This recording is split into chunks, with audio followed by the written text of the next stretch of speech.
Hello, this is Storybooks channel. New videos are posted every day. Subscribe and click the bell. She's so uncomplicated.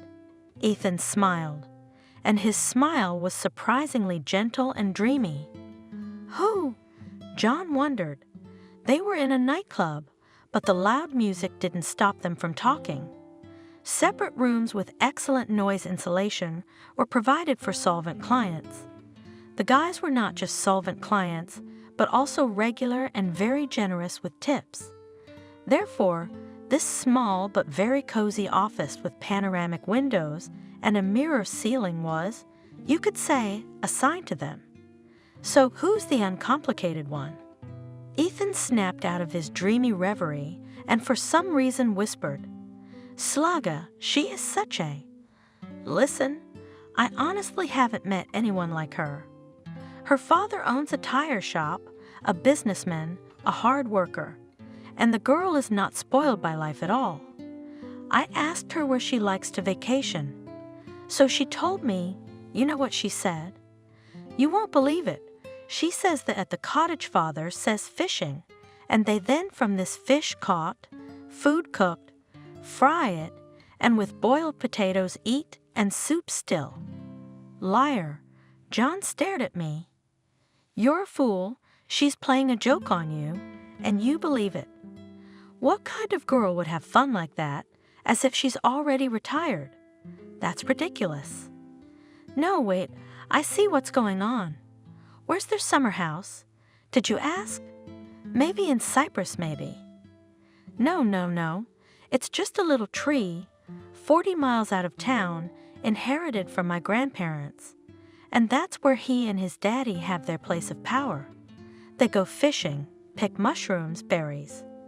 Listen, she can make jam, and she dries mushrooms and pickles them. What a great girl!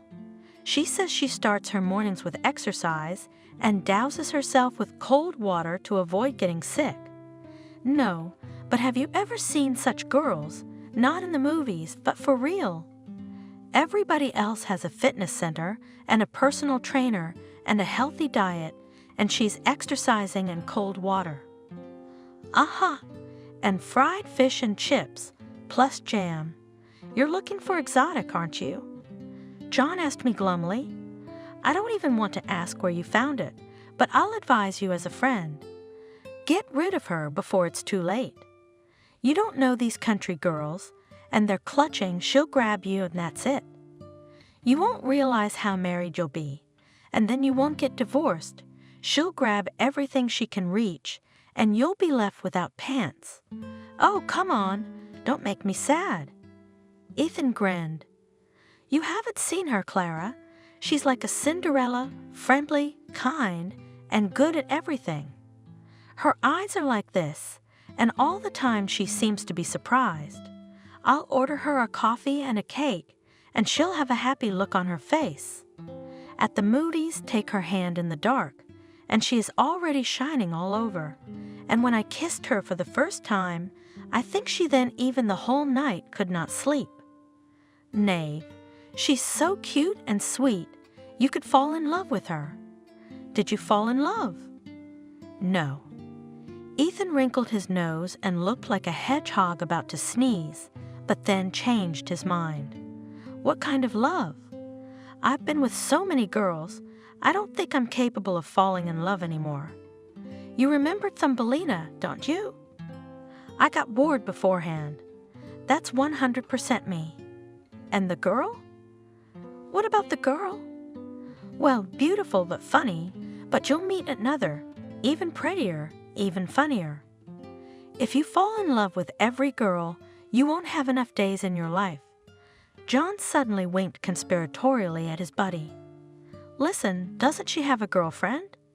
Because you tell me so deliciously, I even thought I might be missing something in life. Jam, for example. You look for it. Ethan said arrogantly and burst out laughing. Come on, don't be so slow. Go to any cheaper club. There are 100 of them per square meter. And all hungry, you'll treat them to a cocktail and take them to your place. John remained silent. and Ethan suddenly felt sickened by his own cynicism. Ethan had been living in a sticky, sticky jam for a month now. It had started out so nice, so funny. Clara, in her colored sundresses, with her long hair and perpetually surprised look, her willingness to admire everything he said, to rejoice at any, even the cheapest gift. Ethan sometimes bought the girl the cheapest chocolates on purpose, just to test her reaction, but she was as happy about them as if she'd been given diamonds. She was so sweetly embarrassed and always asked him to turn off the lights. Every day she wished him a good morning. Yes, everything was so light, funny, plush, like a video clip of a couple in love releasing into the sky, balloons, hearts, and then, holding hands, going to an ice cream parlor. And then it happened, and I had to thrash around, twist and turn, come up with original moves, lie, lie, lie. Lying was the most painful of all. Ethan was more and more confused, with no idea how to get out of the horror that had come over him and pinned him to the ground. The horror looked exactly like the two purple stripes, parallel to each other, on a pregnancy test. It was the test that the idiotic Clara had presented to him by calling and scheduling an urgent appointment. "Come right now, please," she asked. "I have such news. In short, come." "What's wrong?" he asked, surprised. "Have the aliens taken over the planet?" "Ethan, this is not a phone call." "Come quickly. It's very important. I'm waiting for you." The girl didn't bother to explain. Ethan was very worried then. The demand, the urgency. It was something out of Clara's repertoire if she said it was urgent. Intuition, of course, was not dormant. Ethan suddenly remembered how, a couple weeks ago, he and Clara had decided to go out of town to a wild beach and had had a wonderful time there until late in the evening. They didn't even want to leave, and she fell in love with the place and kept repeating, "I will live here. I like it here so much that I want to stay here forever." Ethan understood her, he wanted to, but he wanted it to be like this.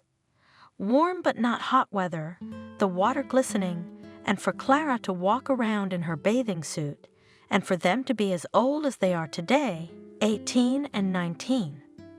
He would build a shawl then, right here on top of the hill, and in the evenings they would burn fires and drink cheap sweet wine. A picture to remember. He said out loud, "What is it?" "I want to say that I will remember this day and keep it in detail, like a photograph of you and me living here all our lives and not growing old for a minute. It's like a snapshot, only not with a camera, just with your eyes." He kept in his memory this picture of eternal summer and eternal happiness. However, there were no pharmacies nearby, but Ethan somehow hoped that it would be lucky. And if he hoped in vain, oh, not for good. All this urgency. Oh, not good. What if the wild beach left them a mark in the form off? What the hell is this? Maybe Clara just saw a cockroach and now he's afraid to move, or a mouse. He didn't notice how he accelerated his steps towards the girl's house. Whatever happened there, it was better to find out as soon as possible and not to be tormented by doubts. And maybe it would turn out that there was nothing to worry about. Maybe the girl just needs some help. You know, like move a couch. A couch would be nice. He ran up the stairs to find out, finally, what was the cause of Clara's anxiety. Here's already her floor. Ethan didn't even have time to ring the doorbell. But Slaga jumped out into the entryway in a bathrobe, clutching in her fist a strip of paper with 2 dashes on it.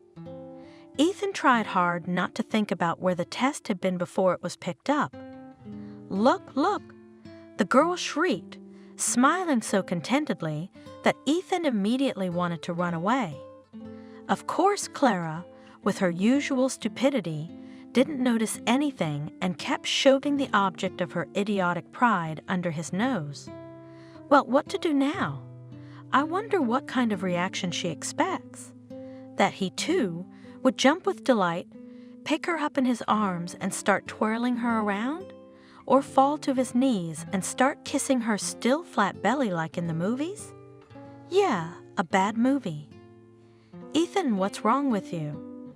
Is that your face? You're not happy. She finally figured it out. I should be happy. But are you happy? It's our baby, yours and mine. Isn't it great? Yours is. Ethan blurted out the first thing that came to his mind. But as for me, that's a moot point. He knew he was saying a nasty, insulting thing. He knew that Clara didn't deserve them, but he was saying them, and now, at this very moment, he wanted them to be true. How do I know? Maybe I wasn't your only one. You didn't swear fidelity to me, did you? Maybe you were seeing someone else at the same time. I wouldn't be surprised at all. How? How? Why? Because. Do you have proof that you didn't go out with someone else, that you only went out with me? No? Well, I don't have any proof either. So why should I believe you? The girl's huge eyes instantly filled with tears. Ethan, look, there's 2 stripes, that means. I know what it means without you telling me. It's okay, it happens. But what does that have to do with me? Who else? Ethan, what's wrong with you? I'm not with anyone else. Here's a test, check it out. Don't give me that test. I've seen it. I'm not interested in what it says, Ethan. He asked, squeamishly pulling away. Well, where? Show me. Clara slammed her eyes shut resentfully. A crystal tear ran down her rounded cheek, her eyes large, open, amber-colored. At first, they seemed childishly enthusiastic and naive. Where had it all gone? It was as if the enchantment had dissipated in an instant, leaving only the surprise of his own blindness. Where was he looking before? Naivety, delight.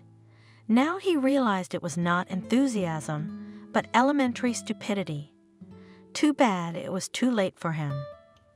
I had no one else. The girl whispered in a trembling voice. You know you haven't. How would I know that? Ethan started up. Do you think I've been following you? I mean, who else could have been involved? I'm just saying. You go to the doctor for an abortion. If there's anything there, you have to pay. Fine, I'll pay. But then we break up because I don't want to do it again. Especially from a girl I've never been sure of. You'll get pregnant again, and then you'll want to pin it on me. No way. To the doctor, there was a voice from behind the door. She's going to register to observe the pregnancy. Who the hell is that? The boy was confused. The door of the apartment opened, and Ethan saw a man in old sweatpants on the doorstep. Apparently, this character was the future grandfather of the 2 stripes and the daddy of the dopey, blissful one. In addition to the pants, the man was dressed in a shedding t-shirt, which favorably emphasized his emerging potbelly. His vast baldness was a strange contrast to his thick, dark mustache. His gaze was ferocious, a real monster. Good evening, young man. The monster said hello politely and without any transition, grabbed Ethan by the shirt on his chest and pulled him closer. It's going to kill him. The boy thought and squeezed his eyes shut just in case. Definitely will. My name is Christopher. The monster growled, breathing in the guy's face. His breath smelled of fish and something else alcoholic. Beer, probably. Ethan, the boy wheezed. The shirt on his chest pulled taut and rattled threateningly. Nice to meet you, continued the monster who called himself Christopher, continuing the conversation. As you may have already guessed, I am Clara's father. Before you say anything in your defense, I feel it is my duty to inform you that I will not tolerate rudeness. This almost refined politeness, combined with the creepy paw rubbing his shirt and the horrifying face in close proximity to Ethan's face, had a paralyzing effect. The guy didn't dare open his eyes, and he didn't even think about trying to break free. "If you hurt her, you hurt me, and it's dangerous to hurt me," growled the monster. "And now a second warning. You will marry my daughter, because my grandson must be born in a legal marriage. Maybe you have not yet had time to propose marriage, Clara, as befits a decent man. Well, now is the time to do it now. That's what you were going to do, like a real man, not a trashy little bastard, right? Am I right? Am I right?" With each new phrase, the monster shook the guy vigorously. "You're right. Yes, yes, of course. That's a smart boy." Christopher, unclasping at last his mighty hand, carefully smoothed Ethan's shirt and patting him paternally on the cheek. "Because if you had been a shameless scoundrel, capable of abandoning a pregnant woman, I would have made a cutlet of you and fed you to my dog. And now I dare not disturb you anymore." The monster smiled and disappeared behind the door. Ethan slid along the wall and sat down on the floor. "Is your father crazy?" he asked. "Or does he always act like that? Or only with guests?" The girl glanced at the door and pressed her finger to her lips. "Speak quietly." "Daddy's hearing is phenomenal. He can hear everything through 3 doors. You'd better be quiet. We're getting married then." Ethan mumbled and covered his face with his hands. It's a nightmare. It was impossible to believe what was happening.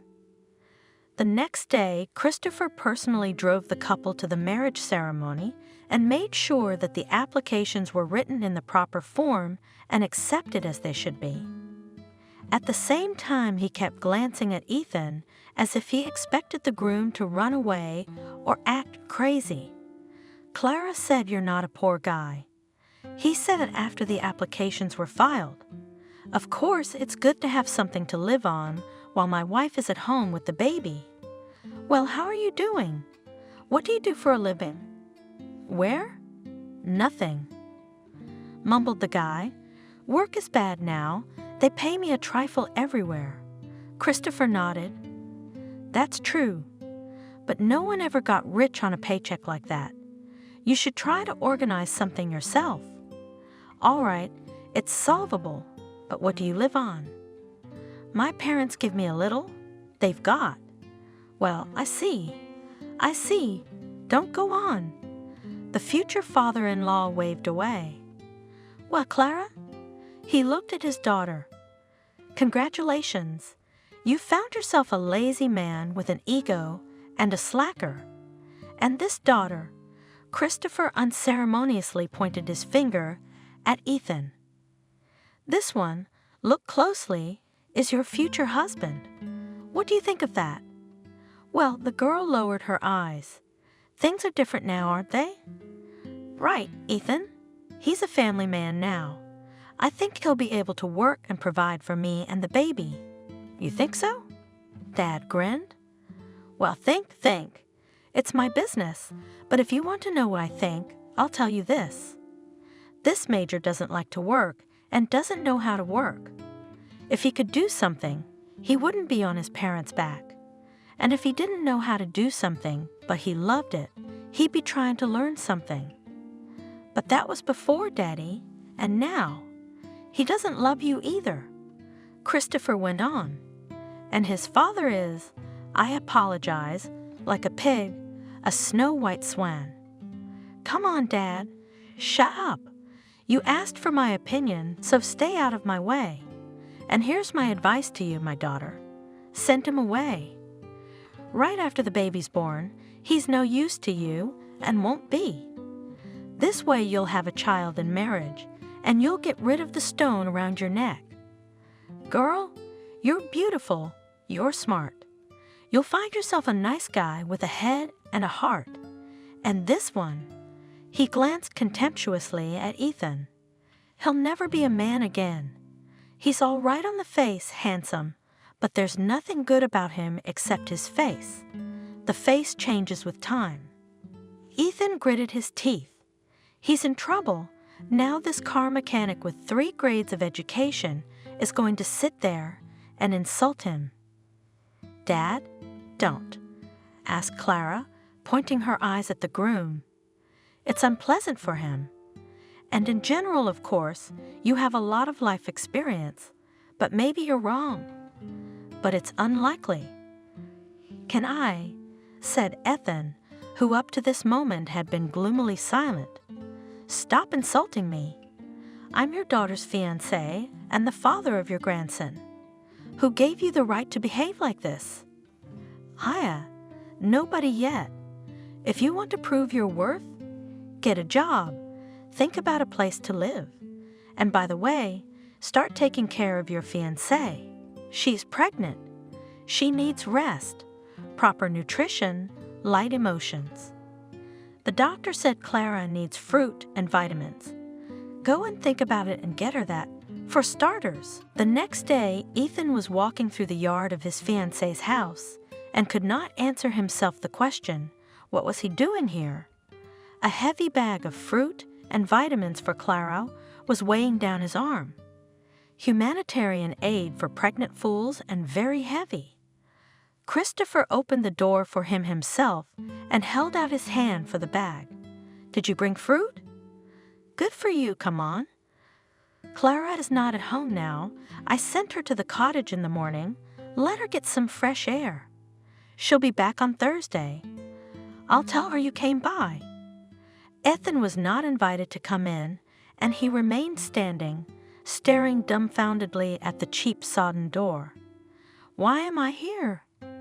Again he asked himself, but there was no definite answer to that question.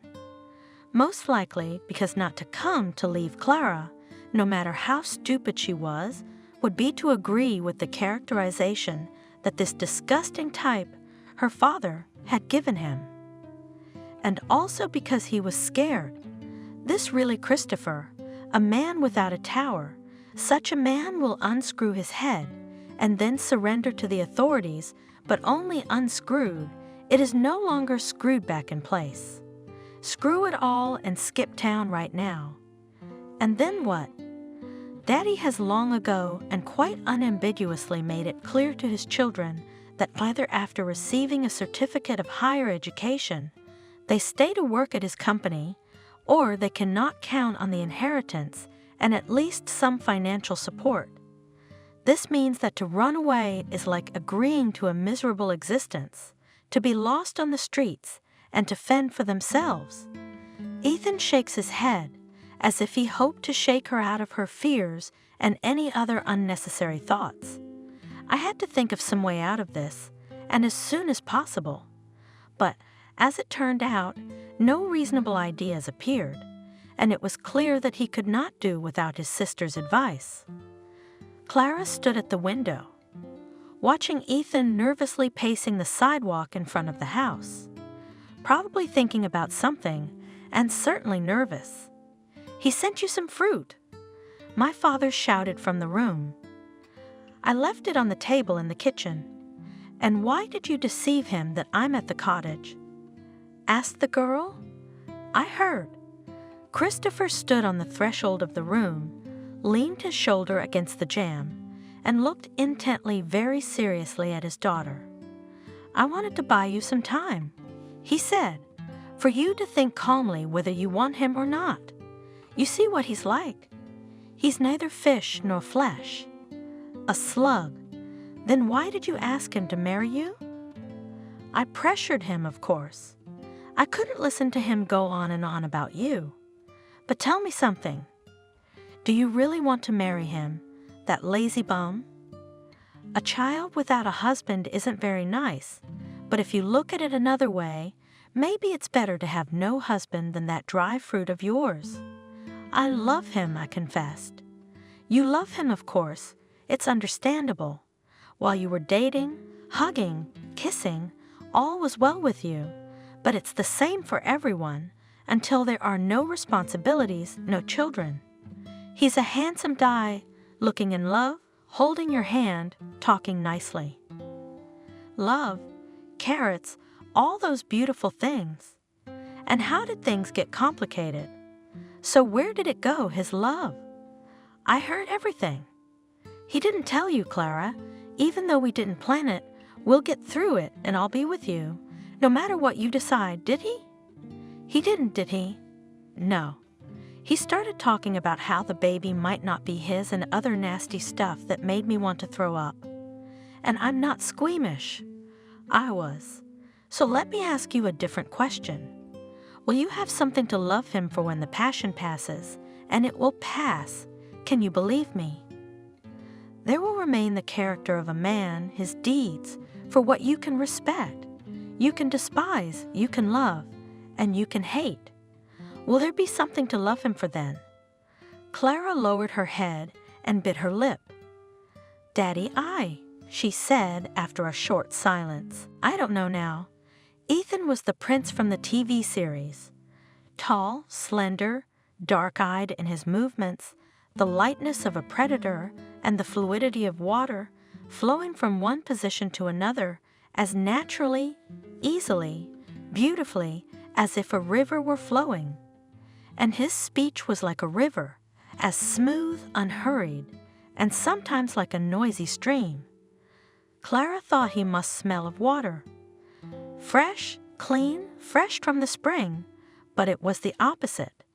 When she hugged Ethan, she could always smell the woods, resin and herbs and something else, but it was so intoxicating that it seemed impossible to break the embrace. To stand like this, pressed together, and breathe in the smell of my beloved. Inhale it and do not stop, do not get distracted. You're a river, and it smells like a real forest. She used to say, "Why a river? I don't know. They say I'm a river, but I'm not." But you didn't. You're like a river. You've come into my life and filled it all with you. So you're a river? No, I'm just yours. How many of these conversations have they had? How many unbreakable embraces? How can you forget that now? And now Ethan was nothing like his recent self. Where did he get all this insolence, meanness, anger? The way he kept saying he didn't know if she'd been faithful to him or if she'd gone out with others, as if she could look at others. She didn't notice anyone but him.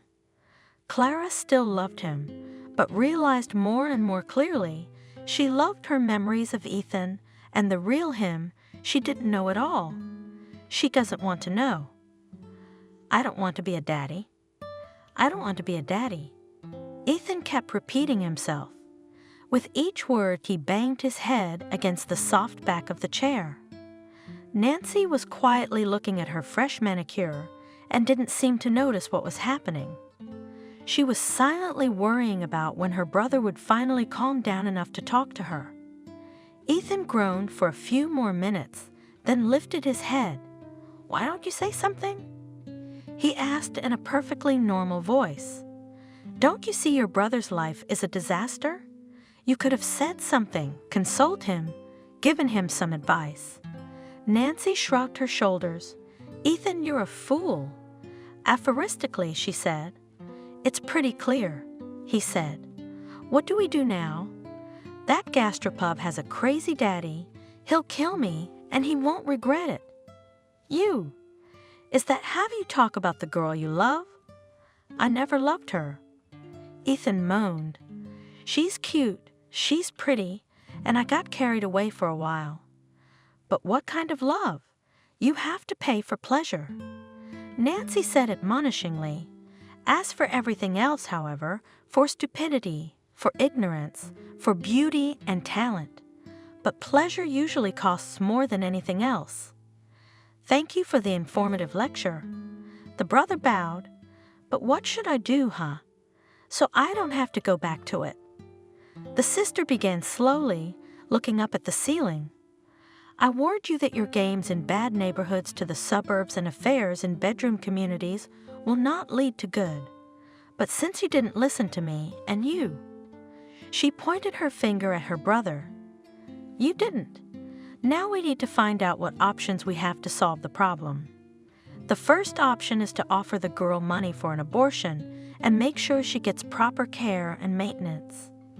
Dad, tell her that horror, spontaneous miscarriage, but you will cope. You can overcome this grief together, supporting each other." "You don't know that fool, Clara," Ethan said glumly. "There's no way she's going to go along with this.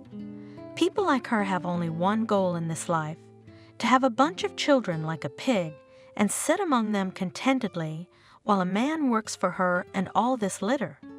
So this option is out," Nancy stated nonchalantly. "Let's move on to the second option. It's simpler, but also more complicated. Say it. Leave everything as it is and raise the child together." Wow. One option is better than the other. Do you have any other interesting ideas? A third option. I haven't thought of a third one yet. Maybe I should just drop off the radar, sorely suggested the guy. Why? It's quite possible. Just change your phone number, leave, and that's it. There'd be no place for us to cross paths with her then. He grinned. We'll be on different paths. And her dad's a crazy tire man. He won't be able to find me. Nancy shook her head. "No, my dear brother, that won't do. I won't say the platitudes about the fact that if you do, you'll lose your father's financial support in no time. That's half the trouble, if you ask me.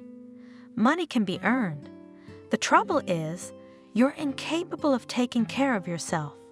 And do you know why?" "And why is that?" asked my brother. "Because the created problems need to be solved, and you just want to merge quietly, disappear. Yes, almost all men do that." Ethan was indignant. "You'd think. And that's why they almost all live as they have to."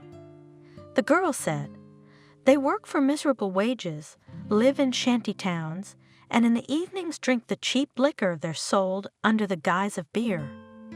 That's pretty much all of yours. You want to be like that."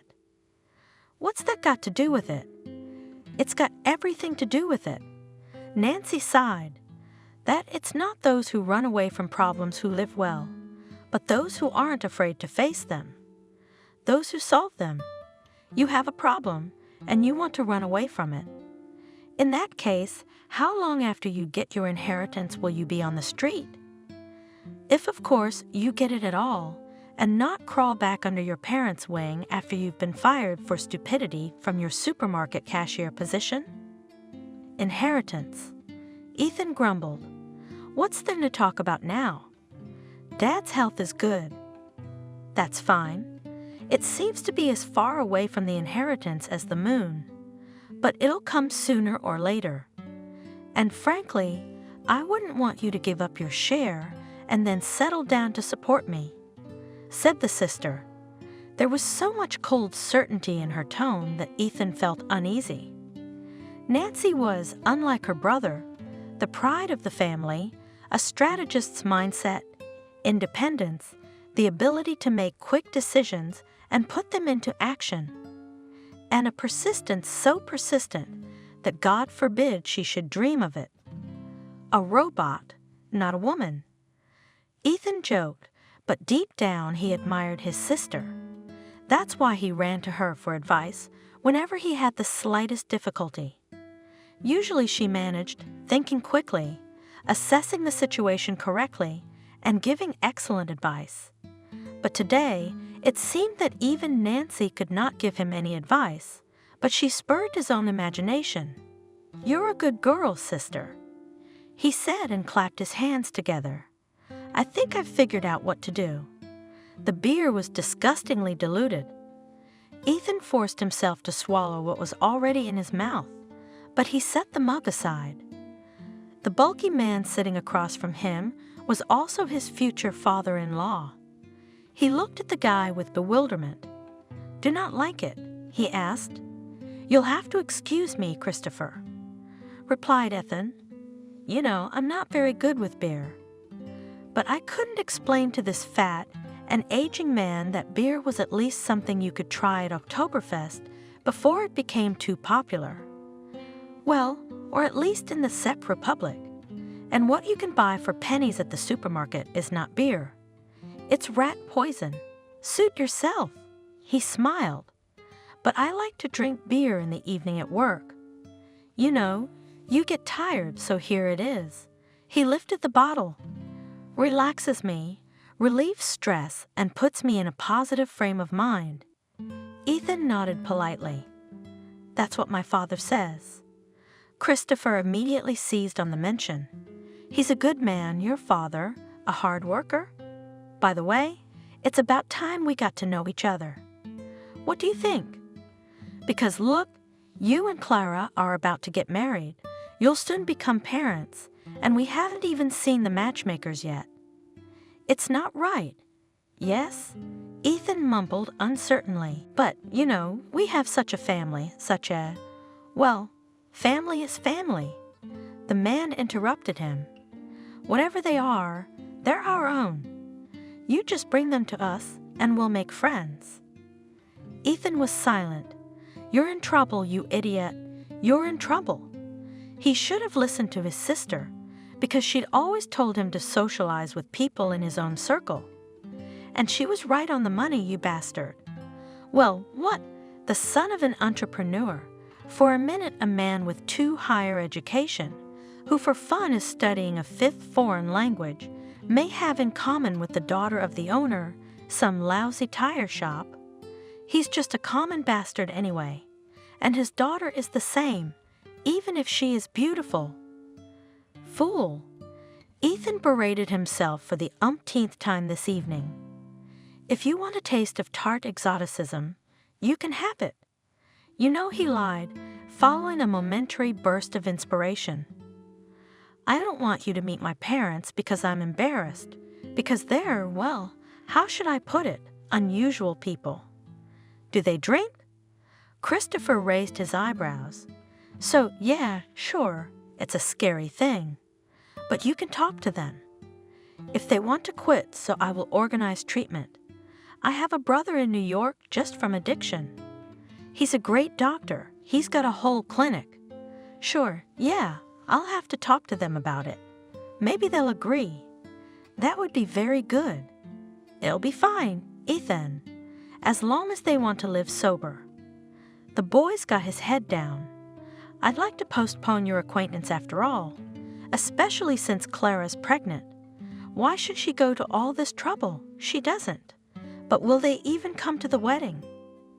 I guess they said they'd try, but they didn't make any firm promises. So we'll meet them in a week. Christopher shouted contentedly and took another big sip of his disgusting beer. The wedding was bearing down on Ethan at the speed of sound, but now he was looking forward to it. Each new day brought the lad closer to the coveted day, the release. The plan he had devised was simple and brilliantly thought out. They, that is, both Clara and her crazy father should be disappointed in me. He informed his sister. They should realize that it's better to be a single mother than to be married to a jerk like me. With tireless energy, he invented new ways to convince the bride, especially the future father-in-law, of his repulsive nature. When do you think you'll get a job? Christopher snapped at him. Your bride is not an elephant. 2 years pregnant will not walk. But I'm looking for something. Ethan turned around. I haven't found anything yet. All right, you'll come to my tire shop. I'll teach you everything myself. I'll pay you well. If you work well, you'll start earning well. This conversation was repeated with depressing regularity, and in the end, Ethan saw a suitable occasion to demonstrate once again his unsuitability for family life. The only thing left to do was to summon up the courage. I don't want to work. Bluntly, he declared one day to Clara and Christopher. Why should I? My parents still give me money, and as soon as the child is born, I will also get an allowance from the state. How much did Clara find out? But no matter how much it is, it's still money. And when the baby grows up? Asked the girl anxiously, looking at the groom. The allowance will end, and the older the child, the more money is needed for him. The allowance will run out, but Clara, the parents won't, Ethan assured her. And when it ends and but so then there will be an inheritance, and not a small one. By the way, I've already decided what we'll spend it on. We'll buy a big house and rent it out. It's for passive income. You do nothing and the money drips. It's beautiful. And you and I will go to Thailand. Life is very cheap there. We'll have enough rent money for 2 people. Why 2? What about the baby? Or don't you plan to take him with you? Oh, Clara, Ethan said reproachfully, you can't just think of yourself. Where do you want to take the baby? To Thailand? No, you can't even ask me that. Of course, you shouldn't take the child with you. Because of the climate change, insects, kindergarten, school, medicine. In short, we'll leave him here. Let Grandma and Grandpa take care of him, and we'll go there to rest. We can come and visit once in a while. But wait, Ethan. Why? Christopher stepped in. I think it's a great plan. We can implement it. At least I'll make a man out of my grandson. Daddy will not teach him anything good. Right, Clara? You're starting again. Offended, Ethan said, and was silent for a long time. That's how you try to offend me, to humiliate me. And for what? Because I want to arrange everything so that Clara and the child would be happy. It's better to separate mother and child. Ethan was silent, but in his heart he felt that he had just won a small but important victory. Let them continue to think that he was a foolish, worthless, twitchy idiot from whom nothing could be expected. The next day he showed up at his fiancée's house drunk and diligently made noise in the entryway, until Christopher peeked out of the apartment and threatened to call the police. Oh, come on, Dad. Ethan swung the bottle in a cartoonish fashion. Some of the wine spilled over his head and ran down his face. Ethan wiped away the alcohol and licked his palms. Christopher looked at him in disgust, which was exactly what the groom's script called for. Oh, he said, smiling stupidly. Can I call you Dad? Dad? Dad is just right. It's you. Go home, Christopher advised him. Go before I turn you in to the police. So how do you go home? Ethan was indignant. I'm here to see my sweetheart. Yes, Clara, yes, my little darling. Come here, come here. He pinched his bride's cheek. I can't do anything without my Clara. I can't do anything without her, Daddy. I can't eat, I can't sleep, and I can't see you, said Christopher. Get out, and don't you dare breathe your booze on my daughter. You'll come back when you're sober. Having waited a few more days after the drinking performance, Ethan again came to the guests and demanded a wedding present from his future father-in-law. So you don't have to worry about what to guess. You know how they give us all kinds of awful junk, and then people agonize, they don't know where to put these gifts. So let's make a wish list, like some people do. Do what? Well, wish list means wish list. The guests will familiarize themselves with it, and then everyone will decide what to give from this list, and there are only the necessary things. I think you'll give us an apartment, he said, but I'm telling you right away, we need a 2-room apartment, a child.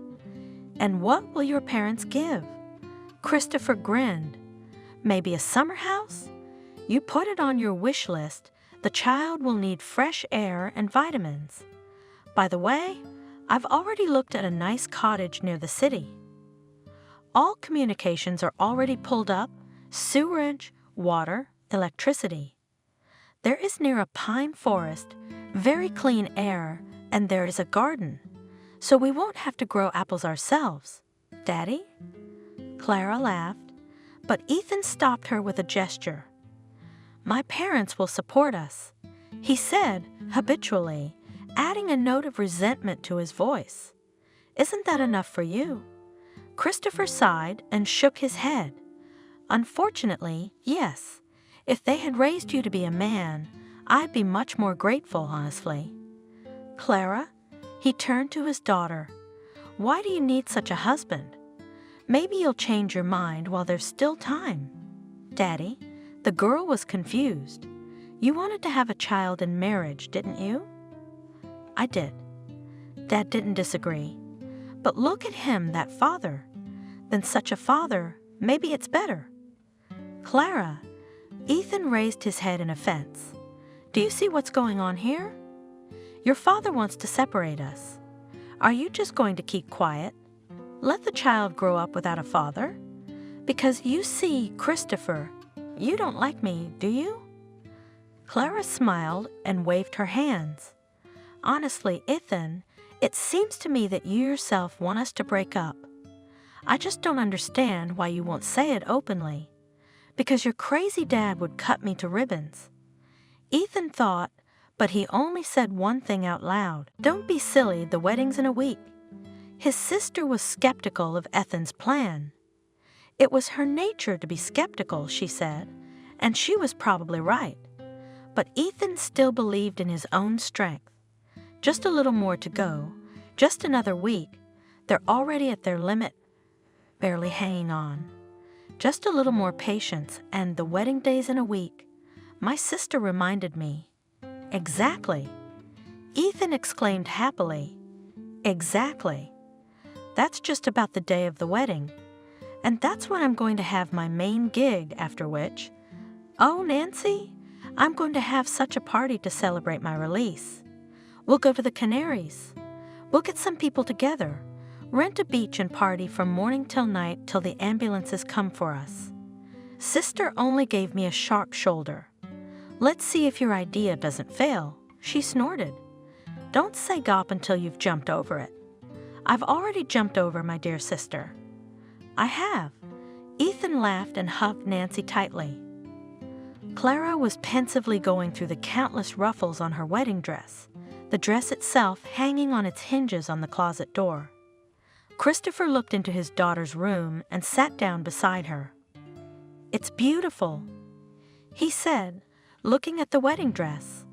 "The ribbons, the lace. I never understood these wedding dresses. After all, for one day it is, and the wedding is off and in the closet. But beautiful. Yes, beautiful."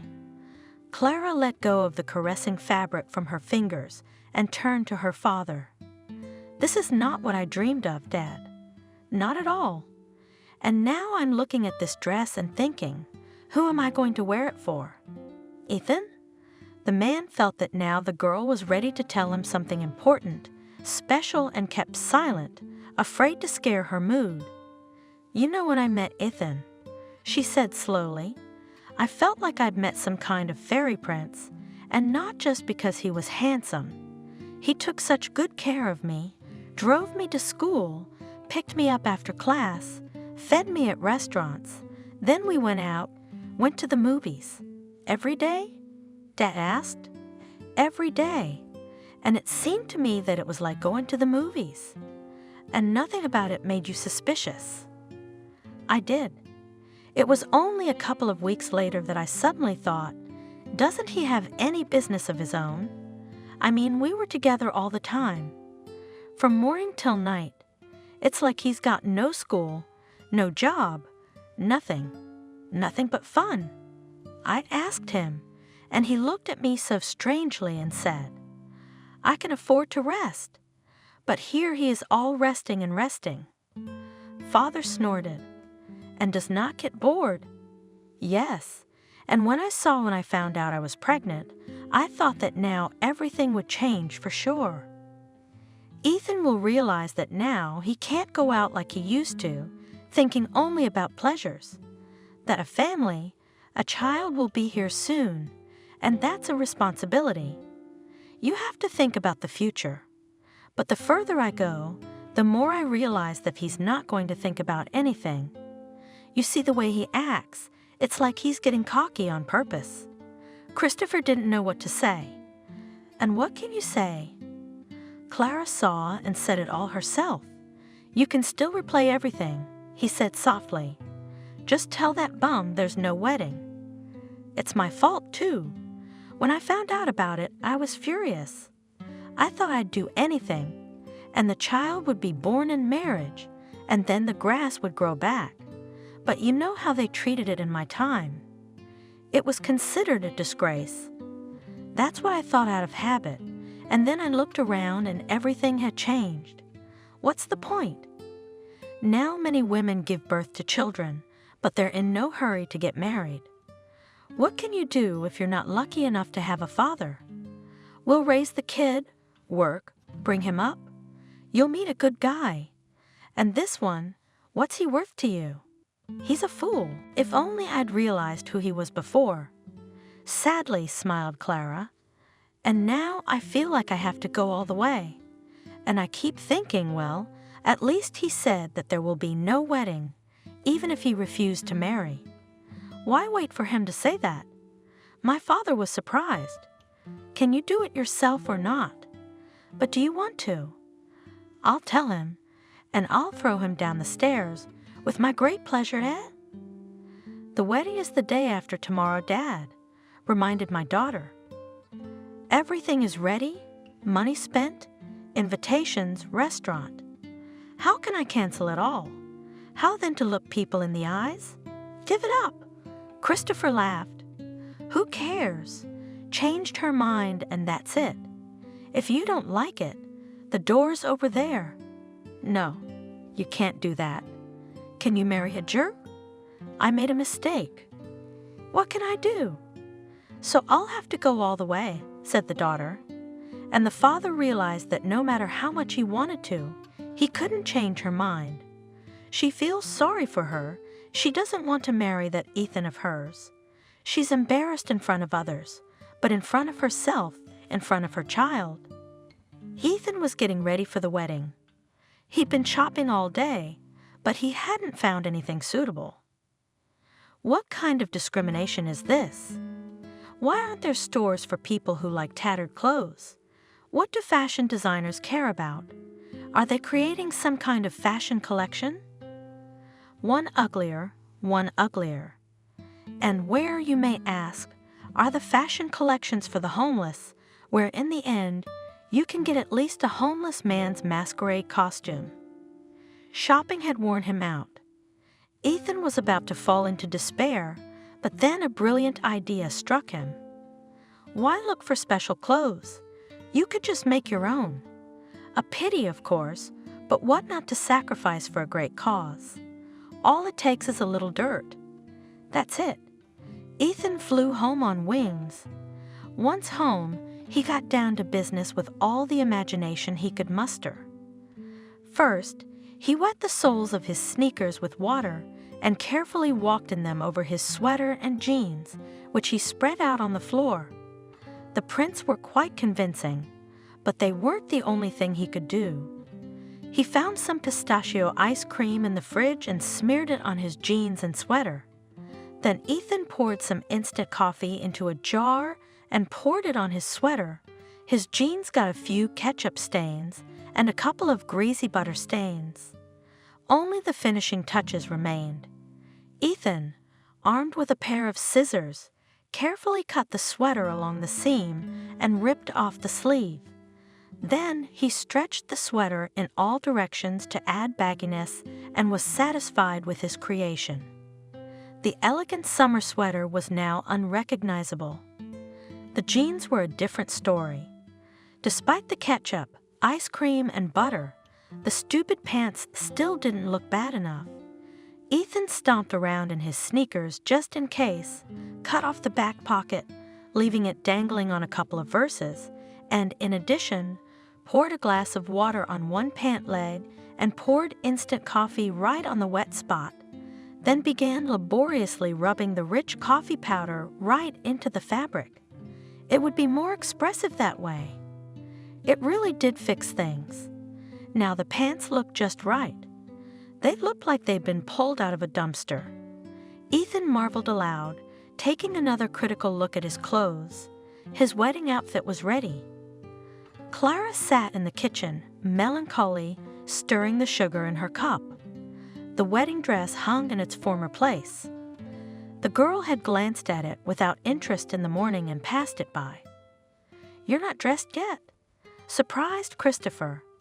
He saw that his daughter was sitting in her pajamas, her hair gathered in a shaggy bundle, and did not even try to look at the clock.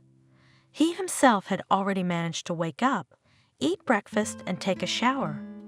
Now he only had to get dressed and could go to marry his daughter. But only the daughter was not in a hurry. Soon the groom will come, and you are unwashed, sitting in your pajamas. How can you do that? What's the matter with you, Clara? Don't you feel well? "I don't want to get married, Papa," she said, without any expression. "I don't." To Ethan, "No, you shouldn't marry a man like that. I only realized last night you can't. It would be a tragedy. It'd be misery, and I've got a baby to think about. Dad, can we still call it off? Isn't it too late? But you found time to change your mind." The father smiled and patted the girl's hair. "Right on the day of the wedding." "Well, better late than never. Your fool is coming, and you'll tell him. Or do you want me to tell him?" "No, Dad, don't. I'll tell him myself. I'll decide. I'll tell him myself." Clara finally looked up at her father with a tired look. "I haven't slept all night." He understood. "Look at the circles under your eyes. Oh, youth, youth. Don't worry, my child," he said quietly. "You've made the right decision." Ethan looked at himself in the mirror again with pleasure. Perfect. He had thought of everything, or almost everything. No, the watch had to come off. He smeared a little olive oil on his hair to make it stick together, then sprinkled it with flour. It was perfectly messy and even somewhat dusty, and the stubble on his face, which he hadn't gotten rid of in 2 days, had grown back sloppily. It remained to pay attention to his nails. The question of manicure was solved very simply. Ethan went outside and sat down on the nearest lawn, digging into the ground for a while. His sneakers, which he had also covered with earth, looked a little more civilized than necessary, and the guy got rid of the laces. Now everything was perfect. It was time to go after the bride. Just before Clara's house, Ethan stopped and took a few deep breaths and exhaled. And so the final act of the play Escape from Family Life began. An important key moment in his plan. Now it is necessary to play. Well, play brightly and even, probably brilliantly. Otherwise tonight he'll find himself a married man. The door was opened for him by Clara herself. "Ethan? What's the matter with you?" "Clara." He howled and fell to his knees. "Clara, I'm so bad, I'm worse." "Clara, at least beat me. Will it make me feel better?" "Beat me, beat me." Ethan, calm down. "What's this masquerade?" "She's pregnant, she can't fight." "Do you want me to beat you up?" suggested Christopher, who heard Ethan's cries. "Clara, get away. Let me get that slacker." "But Dad," the girl was angry. "You've got time for jokes. The man is so happy." "Without much sympathy," said Christopher. "Maybe he should call an ambulance?" "Clara," howled Ethan. "Clara, my darling girl, my favorite, how are we going to live with you now?" "Daddy's broke. They took everything from us for debts, every last cent. There's no money, no real estate. They took away all the shares. We have nothing left. How are we going to live now? How can I marry you now? My beauty, my Clara, my darling, my darling, my darling. Don't be silent. Tell me something, please." "Oh," the girl sighed. "Thank God, honestly." "What?" Ethan stopped howling in surprise and raised his head. Clara, we can't get married now, can we?" "That's a good thing," she said sincerely. "I'm sorry, Ethan. It's probably my own fault for not saying it sooner. But you realize that. What kind of family are you? You don't want it. Neither do I. What about your dad going broke? Of course he is, but maybe it's not that bad. I'm sure he's not that broke or anything. Don't you want to marry me?" Ethan interrupted her. Well, yes, I don't. And it's a good thing we realized it before we got married. You don't want to marry me, he repeated, shocked. Clara sighed. I don't. I'm sorry. Ethan rose to his feet and looked at the girl resentfully. So I've been freaking out that now we can't get married. And you? Fuck you. Have a nice stay. Ethan rushed down the stairs and thought that this was it. He was running towards his long-awaited freedom, but for some reason he wasn't happy about it. Good girl, said Christopher. Well done, but don't take offense at him. It's just a slip of the tongue. Don't feel bad, baby. You did the right thing. And Ethan jumped out into the street. Without slowing down, ran away from this house, away from Clara, away from her father, away from her child. From this whole nightmare story, for which he was ashamed and for some reason also very offended, as if he had just been betrayed by his most trusted friend. Only now, when everything was behind him, he wanted to ask himself what was so bad about marrying this sweet, loving girl? And would it have been so terrible to become a father? But it was both painful and pointless to think about it now. He had thought for too long that he was being trapped, lured like an animal into a trap, and he had been ready to do anything to break free. And now he wasn't needed, and it turned out that no one was trying to catch him. And the trap was not a trap. It's he himself made up a hell of a lot of things.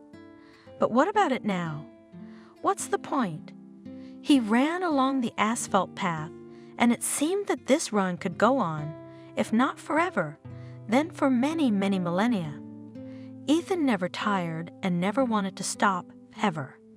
Maybe one day he would collapse from fatigue somewhere in Cambodia, but that would be later, when he was exhausted.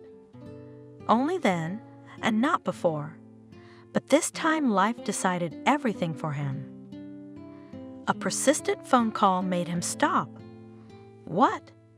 Ethan bellowed into the receiver. It was Nancy. Her sister, which was absolutely unbelievable, was sobbing at the top of her voice. What are you crying about? I can't understand a word you're saying. Ethan, come at once. Dad was in an accident. He wasn't saved. Can you hear me? Where is he now? Is he in the hospital? Is he in surgery right now? Do you need anything? How about blood? We're the same type. Ethan, Nancy screamed. Dad's dead. He's dead, you know. You're lying, whispered Ethan. You're lying. Aren't you, Nancy? I don't believe you. I don't believe you. I don't believe you. He shouted so loudly that an elderly woman with a dog on a leash, passing by, flinched and stepped away. I don't believe you. Ethan shouted, I don't believe it. You're lying. Nancy, I don't believe you. But he did. Nancy wouldn't joke like that. He knew it. I'm on my way to the lineup. Set the sister through her tears. You come too. I can't on my own. Come, I'm waiting for you, Ethan. Will you come? I'll come, he whispered. I'll come right now. The rest of it went on like an endlessly sad movie, and everything Ethan remembered was somehow very vague. No matter how hard Ethan tried, he couldn't remember how he'd gotten a cab and gotten to Nancy. He only remembered calling his sister from the car and trying to find out where he was going and where she was waiting for him. And Nancy was sobbing, mixing up addresses, couldn't remember anything. Then she handed the phone to someone, and the address was found. Ethan found her almost unconscious, sedated. He had to identify his father's body. Ethan had heard that morgues could be cold, but for some reason he felt neither cold nor warm or anything. His father lay covered with a sheet, and when Ethan looked at his face, he saw almost no damage. That pleased him for some reason. Why? He couldn't remember that either. Maybe he just didn't want his father's face to be disfigured. The funeral, another moment of reverence, lingered in his memory. Ethan only remembered that his sister, despite her grief, had been able to pull herself together fairly quickly and had looked solemnly calm at the funeral, standing at his father's coffin. Ethan was not calm, and he was not calm either. He couldn't make himself feel anything, nothing at all, as if all his emotions had been numbed or taken away at once. He kept watching his father's coffin being lowered into the ground, and only one question kept him in suspense. Why? Why did his father need money? Why had he worked so hard to earn it? Why? Why did he hardly ever leave work? Why did he work like a slave in the galleys? What was it all for if it was all over in an instant? Only now Ethan realized that he had always thought that money could protect him from something. I guess it could, but all the money in the world couldn't stop a truck from going into the oncoming lane. Well, that's just how it is. Ethan couldn't get that thought out of his head. And then, sitting next to his sister at the reading of the will, it all became so unimportant. The money, the share in the business, the stock. What did it matter now? He thought about whether his father had time to look up at the sky. How often did he go out with friends? How many times have he sat on the ocean and watched the fiery, tropical sun sink in? Had he ever even seen the ocean? Or had he never had time to go on vacation? Somehow, that was all that began to matter. Nothing else. Hey, he looked up. Nancy, did you say something? I couldn't hear. You know, it doesn't matter though. Nancy. Ethan put his hand on his sister's shoulder. I want to give up my share of the inheritance in your favor. What? She was confused.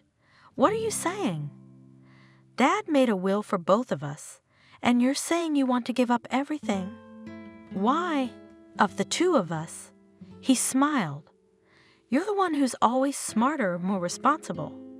You're determined, strong.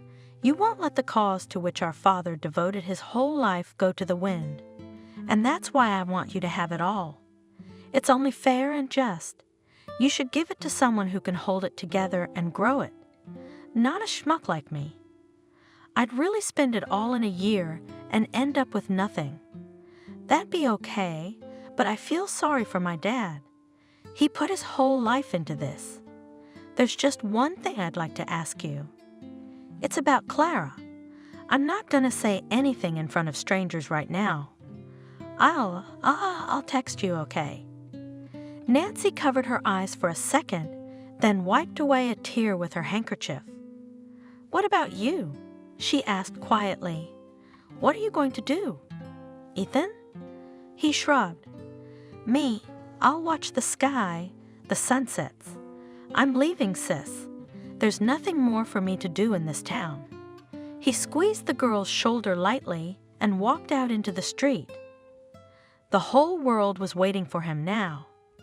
For a brief moment, Ethan wanted to go over to Clara's house to say goodbye to her, but he shouldn't have. He managed to realize something about himself.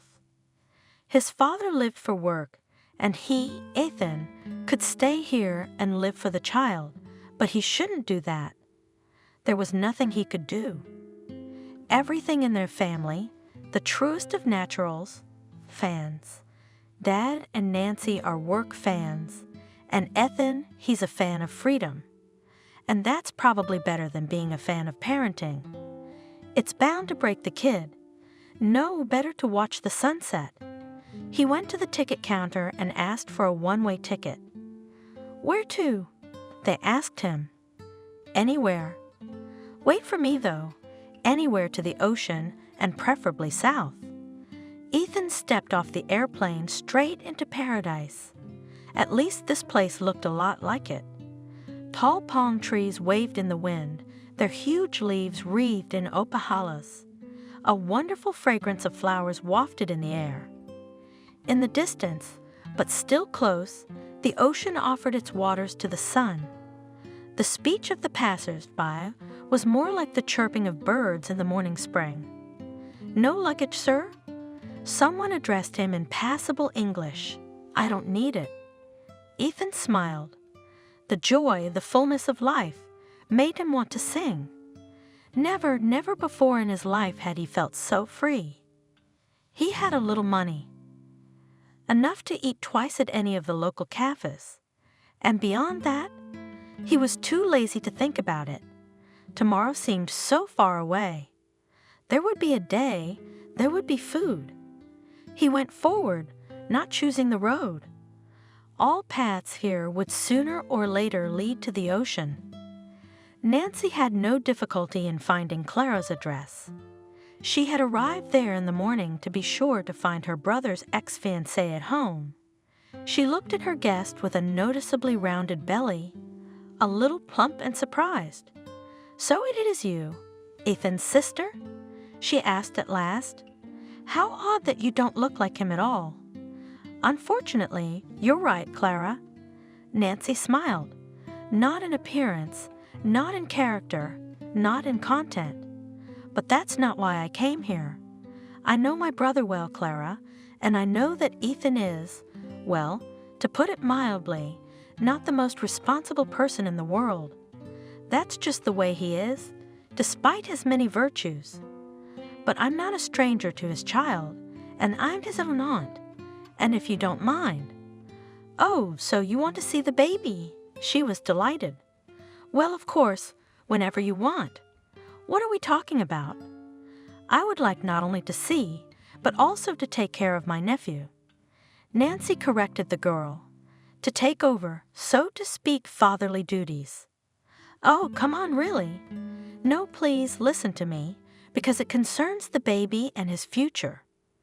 First of all, you, Clara, will receive a certain amount of money every month for the baby. Don't argue.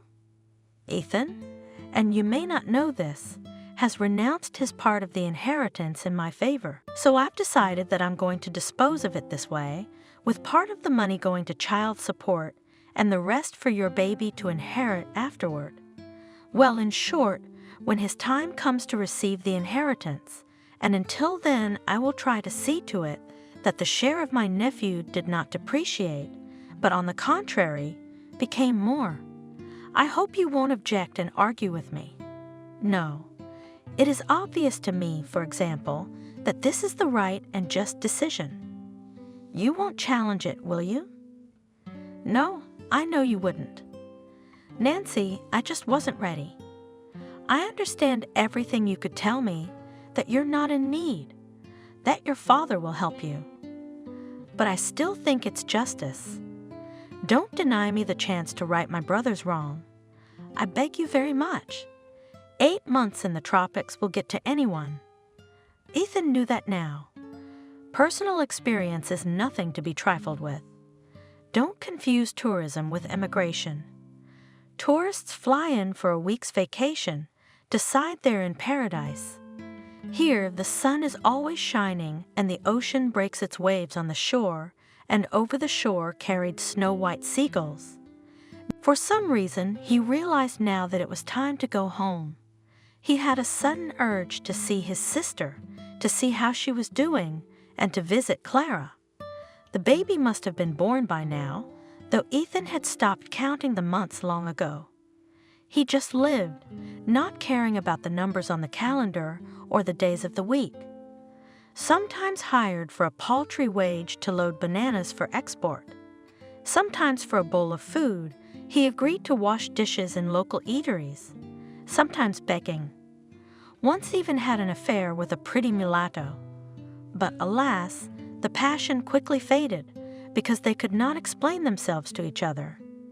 Miracle Girl chattered in some unknown language and did not understand a word of English. But still their love passion allowed Ethan to live without hunger for several weeks. His beauty was a great cook, and there was always food in the house. That marvelous little girl worked in a cafe as a cook. There was a brief period in this strange life of his, full of coincidence, when Ethan got involved with a local gang, and for a while he robbed them and ran away from the police. Though, to be honest, he hadn't had to run away very often. The police here had an easy time turning a blind eye to a lot of things. If, of course, to offer the officers of the law a small cash reward, in general, it was very understandable. There were far more petty thugs than policemen in this banana paradise, and everyone wanted to live in peace. Strangely enough, Ethan liked it. At first, it even seemed that he would not part with his new friends and would eventually become the new Pablo Escobar. He was prophesied to have a great future. At first, it rounded his head and encouraged him, but then Ethan somehow got bored of it all at once. Who does not know, he may think that the life of any romantic from the big road can be anything dangerous, luxurious, frightening, saturated. But Ethan has personally experienced that even in such a profession, there is enough of its routine. One day he just left, quietly, without saying goodbye or throwing a party. His associates probably thought he'd been hit by a bullet in one of the endless street shootouts. It was a common occurrence. No one was looking for Ethan. And now he was standing on the shore, thinking that spring was probably in full swing back home, and for the first time in a long, endless time, he wanted to walk the familiar streets and hear his native speech. Yes, it was time to go back. He said to himself, "It's definitely time now." If he got a job loading bananas again, he could save up for a ticket in a month. Clara was cradling her tiny son and softly singing a lullaby to him. Christopher looked into his daughter's room and looked at two of the dearest and most beloved people in the world, Clara and baby No. Nothing is more precious than this. He thought, for the umpteenth time there isn't, and there won't be. Life, ongoing, endless from father to daughter, from daughter to grandchild. Clara caught her father's gaze and smiled. He had already fallen asleep. She said in a whisper. Christopher gently took the child in his arms and moved him to the crib. "Do not regret it?" he asked. "For what?" The daughter did not understand. He did not know what to answer. Probably about everything at once. About having a baby. About Ethan not working out. "Nonsense, Dad. Why should I regret it? I had such a wonderful son. And Ethan, what the hell with him? Besides, Father has noticed that you seem to have a new boyfriend." Well, you think I didn't notice the way that Doctor looked at you? I even came to see you off in person when you were discharged. You can't be fooled." Clara laughed. "He's kind of looking after me, and I like him a lot too. Although, of course, it's too early to talk about something serious." "What's the hurry?" "There's no hurry." Christopher agreed. No rumbled softly in the crib. Clara came over, but her father gestured for her to stop. "It's all right, I'll do it." He rocked the crib quietly and sang a lullaby to his grandson. Clara looked at her father and her heart warmed. The eternal circle of life from parents to children, from children to grandchildren. And nothing is more important than that nothing. Ethan. Nancy shouted when she saw her brother on the doorstep. He was terribly overgrown, dirty, and dressed in some strange rags. A veritable shambles. But it was her brother. She couldn't help but recognize him. "How I've missed you, little sister, how you've become."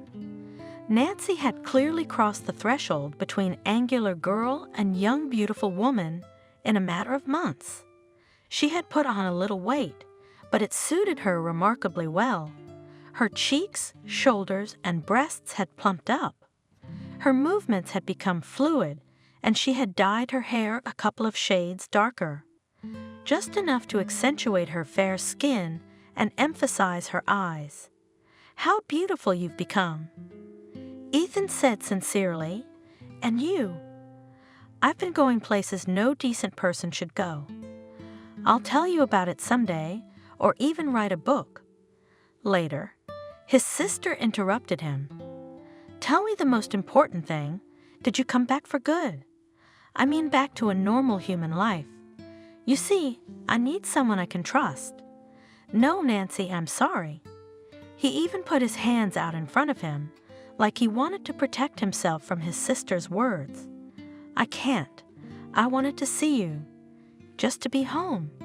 It's been a while, but you can't ask for more than that. I wish I could help you, but it's not my thing. Constancy, business, home, I'll only make things worse.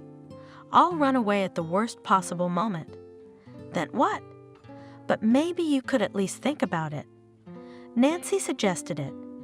"It's not like I'm suggesting you chain yourself to the office.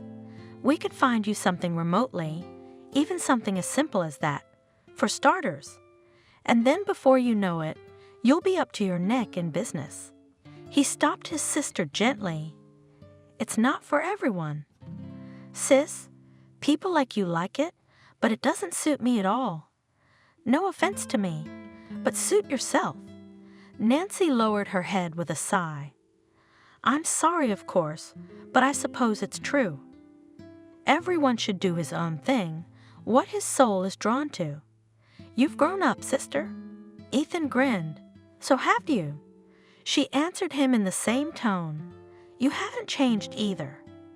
Have you been to see Clara? She's married, but I'm still doing what you asked me to do. She gets good alimony, and when your son gets older." "Thank you, Nancy." Ethan meant what he said. He didn't come in. "You don't need to bring anything up. She's doing well, and I'm glad of it. She's a wonderful person, very kind and sincere. Everyone would be happy to have such a wife. But not you." My sister smiled sadly. "I am not suitable for Constancy. When it catches up with me, I get mad and start doing such a wild thing that I am ashamed of myself. Why should I ruin a good woman's life? Let alone my own child. Does she have a good husband?" "Yes, a very good husband. He's so protective of her and the baby. They're very happy, both Clara and Noah. I think in a couple of years they'll give Noah a brother or sister." "Well, that's good." Ethan smiled. "And now I'm going to go. It was good to see you. Bye. Will you at least spend the night?" My brother smiled nonchalantly. "I'm not used to sleeping indoors unless the weather's really bad, and then I get nervous. But today it's warm." It felt good to be out on the city streets at night. Not that Ethan was looking for trouble, but somehow he was lucky. Or maybe it was just that it was peaceful at home compared to the tropical paradise. He'd never once run into a mugger, never had to deal with hooligans looking for someone to beat up. You could say the city at night was favorable to him. The streets were bright with streetlights, storefronts, and car headlights. He liked to sit on a bench and look at the road, cars passing by, everything like in life. Everyone goes his own way, and someone will get to the goal safely, and someone because of daredevillery will get into an accident, but will get off only a fright. And some, I didn't want to think about them. Ethan had become a surprisingly friendly man. I guess his life as a homeless man, his new life, had something to do with it. While he was rich, few people treated him kindly, only his colleagues in the racket, and those were gone as soon as he was a pauper. But now he was helped not to die by strangers, whom he knew had only enough. But kind grandmother's traders sometimes treated him with apples from their stalls. The cook at the street kiosk once took a long look at Ethan squatting on the curb with his alms bowl, then beckoned him over and gave him a huge, freshly cooked shawarma. And that man in the entryway who wouldn't let the scandalized neighbors kick out in the rain, a vagrant. These are such rays of kindness in a cruel world. You look at it, and you become kinder yourself. And even his seemingly bitchy sister. How happy she was to see his brother. How she persuaded him to stay and return to civilized life, to settle down. But she didn't succeed. Ethan had become too attached to freedom. And freedom he now understood as the complete absence of attachments to addresses, cities, people. Ethan would be howling with longing in a week if he were to go back to his old self. And no money was worth it, no money ever. Today he found a good spot right across the street from the restaurant. People come out of there nice because they're full, and if they're drunk, the catch could be great. True, they were often chased away from fish places, but if you don't worry and try to be inconspicuous, you might get lucky. Without any nostalgia, he looked at the huge, brightly lighted windows and polished steps at the entrance. Was it really only a year ago that he himself had been in places like this every day? Waiters in uniform with polite smiles now seemed to him creatures from another world, and not so long ago he considered them idlers, unworthy of any attention, servants. How are things changing? A few more coins fell into his coin bowl. Ethan raised his head. "Thank you, Ethan." The young woman who had just dropped the change into his piggy bank squatted down and looked straight into the tramp's face. Ethan instinctively pulled back, hiding deeper into his hood. His hair had grown long enough to cover his face, along with his beard. He wouldn't recognize him. He wouldn't even recognize himself now. He couldn't see his old self, no matter how hard he tried. But she did, didn't she? "Ethan? Is that you, Ethan?" Clara kept repeating his name, but he didn't want to respond to it. He hadn't been Ethan for a long time, at least not the Ethan she knew. "You're wrong, girl," he said hoarsely. "That's not my name." "I'm sorry." Clara straightened up and took out a few bills from her purse. "Here you go, please. And sorry again. I thought you reminded me of someone I know." "I'm sorry." He nodded without raising his head. "Clara," someone called out to her. Ethan squinted his eyes. A young man was standing beside a brand new car, opening the doors for his beloved. "I'm coming," she smiled. Her heels clicked on the pavement. The smell of perfume wafted away. She had gone far away, and there was no need to catch up with her. Ethan took some paper money from his piggy bank and hid it under his sweatshirt. "Thank you, Clara." Tonight he would have food and maybe even a little beer. What more could a free man dream of?